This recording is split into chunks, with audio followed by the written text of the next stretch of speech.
again. January 1st to 5th.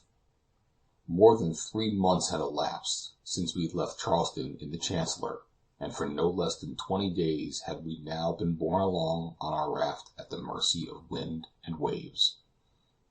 Whether we were approaching the American coast, or whether we were drifting farther and farther to sea, it was now impossible to discern.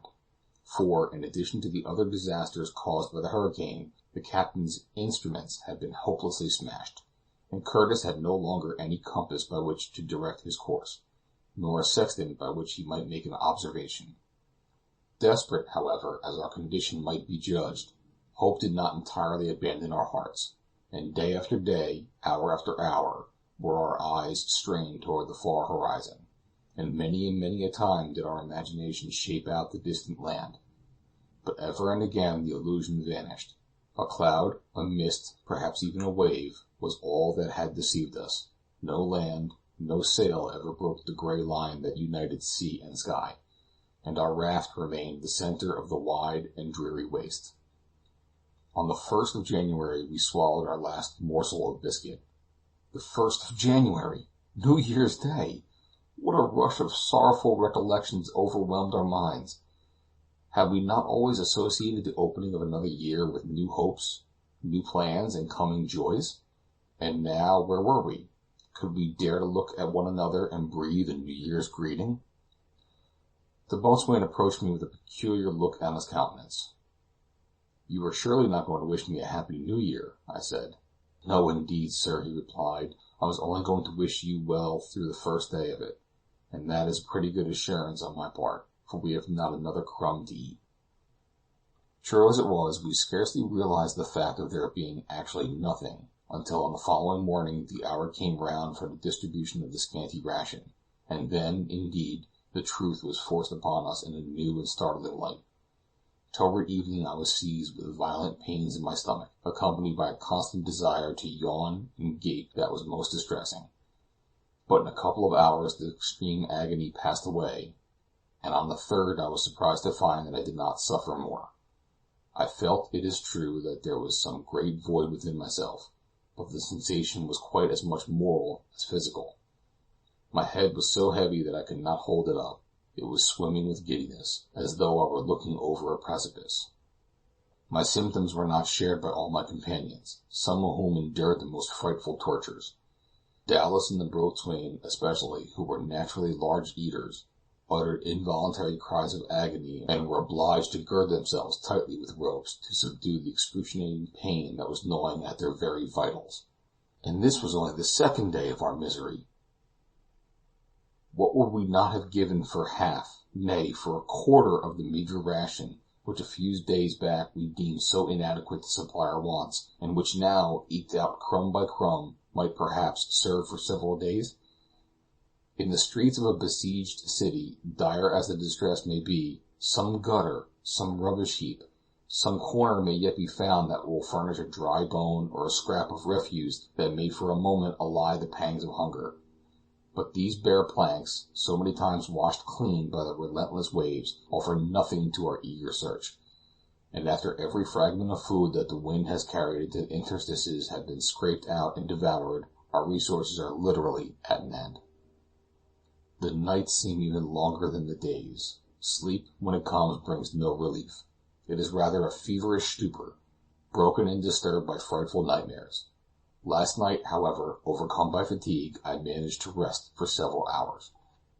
At 6 o'clock this morning I was roused by the sound of angry voices, and, starting up, I saw Owen and Jigstrop, with Flaypole, Wilson, Burke, and Sandon, standing in a threatening attitude. They had taken possession of the carpenter's tools, and now, armed with hatchets, chisels, and hammers, they were preparing to attack the captain, the boatswain, and Dowlas. I attached myself in a moment to Curtis's party. Falsten followed my example, and although our knives were the only weapon at our disposal, we were ready to defend ourselves to the very last extremity.